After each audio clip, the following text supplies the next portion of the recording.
Rusty's Retirement is the super hot new $7 idle game with automated farming robots and that sits on the edge of your computer monitor while you multitask. But it has a dirty little secret. Until you unlock this little building, your work productivity will be. That's right, you're supposed to push this little clicker game to the side and get your work or studying done, but gosh, is it addicting. I bought Rusty's Retirement with my own money, and I'm going to share exactly what it is, what I like, and what could be better.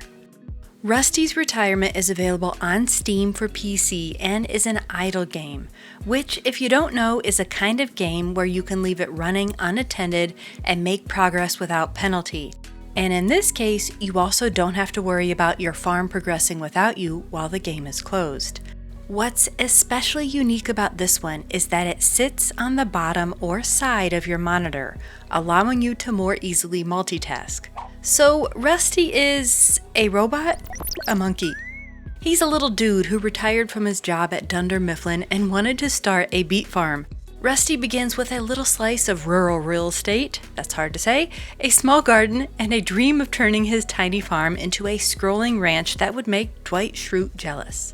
Thankfully, Rusty invests his profits into automating many labor tasks and hiring NPCs to help. Splunk is one such character who performs the crucial task of automatic replanting, though you can purchase signs to tell him what to plant where. There are also robots that water, harvest, and transport crops to the biofuel converter. And this little machine churns out sweet, sweet nectar in the form of biofuel and spare parts, which are Rusty's currency for buying upgrades like more robots, new crops, buildings, decorations, livestock, and new land. If you purchase all of the property in your game, you will unlock new biomes and can start subsequent farms in the swamp, desert, or forest. So yeah, it's kind of like a tiny automated Stardew Valley on the bottom or side of your monitor. And like Stardew, it's also a passion project conjured by a solo developer. The reason I bought Rusty's Retirement is because I've discovered how relaxing idle games can be. Pop them open to make a few quick changes or leave them active like an animated wallpaper as you go about your work or play. All of the game progress you see is from the computer in my kitchen while I worked on thumbnail art, cooked meals for my family, or played another game. And thankfully, there is indeed cloud save, so I can play the game on this editing PC without losing progress on my other computer. Let's take a second and talk about the game's footprint and setting options. By default, it occupies roughly the bottom 25% of your monitor, and you can use the arrow keys to zoom in and out if desired, and press R to reset the camera. Hold your right mouse button to scroll right and left, and if you prefer vertical format, you'll have to start a new game and choose the vertical layout. There are also settings to nudge the game's placement or to always keep it on top, and you can move it to another monitor. If you find the game hogging too many resources, there's a low power mode as well as FPS options within the graphics settings. And if the pixel font is hard for you to read because your eyes are old like mine are, there's a setting to turn that off too. Third, I really enjoy the creative freedom and starting with a complete blank slate and designing my very own tiny pixel farm. I get to decide what crops to plant, garden sizes, and where I want bots and NPC houses. I get to place paths, and I can decorate with flowers and shrubs, which unlocks when you place Sonnet's shop. You can focus on efficient logistics and workflow, or just make your farm look cute and cozy. But all of this is very addicting. And thankfully, there is an option to slow down farm production to help you be productive. But until you have Splunk's house unlocked for automated planting, it is indeed difficult to focus on other tasks. The final aspect of Rusty's Retirement that I love is the overall look, both the graphics and the aesthetics. It's a happy game with its vibrant design and adorable tiny houses, robots, and characters with delightful little animations scampering across your screen as you work. The lo-fi music playlist is quite relaxing if you need some background noise, and of course this and the sound effect volume can be adjusted.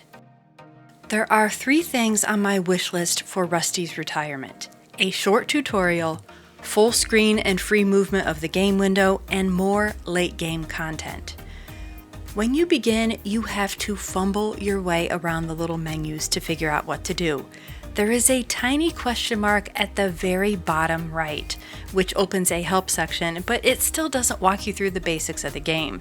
And a bit of guidance at the start would certainly make Rusty's Retirement more pleasant for complete newcomers. My second wish is for more flexibility in the window format. A full screen option so I can raise my farm to eye level while actively playing would be appreciated, and maybe full screen mode could also offer the player a way to divide the game into tiles so that the whole farm could be visible and occupy your entire monitor. And also the ability to freely undock and move the game in a more windowed mode would be fantastic. Third, after a few days, you'll likely max out your first farm, and although the newly unlocked biome is a fun twist, it's really just a cosmetic variation. So unless you want to redesign your farm, work on Steam achievements, or simply leave the game open for a bit of eye candy as you work, you might become a bit bored. Having some additional late game content such as new upgrades or automatic options would help to retain those who are more active players. But on the other side of this are the passive players who might find the beginning of the game a little too demanding until Splunk's house is unlocked for automatic planting.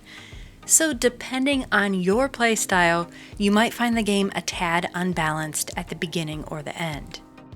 My final thoughts on Rusty's Retirement is that it is a superb example of how charming, cozy, and non-intrusive idle games can be. It's exceptionally fun to tinker with from the perspective of engineering logistics and workflow to the aesthetic decorations. Just be forewarned that it is quite addicting, especially in the beginning when you'll be scrambling to keep your gardens chock full of crops to quickly unlock the NPC helpers and robots. And although the game tucks nicely next to or under whatever else you might be working on, this might not be flexible enough for some. And you will have a bit of a learning curve in the beginning to discover how to play. But if you want your own little virtual automated pixel farm to keep you company and take breaks throughout your day, Rusty's Retirement is an absolute gem of a bargain. I hope you found this review of Rusty's Retirement helpful. Let me know in the comments below what you think of the game, and if you like Rusty's Retirement and other sim and survival games, please consider subscribing to the channel. Thanks for watching.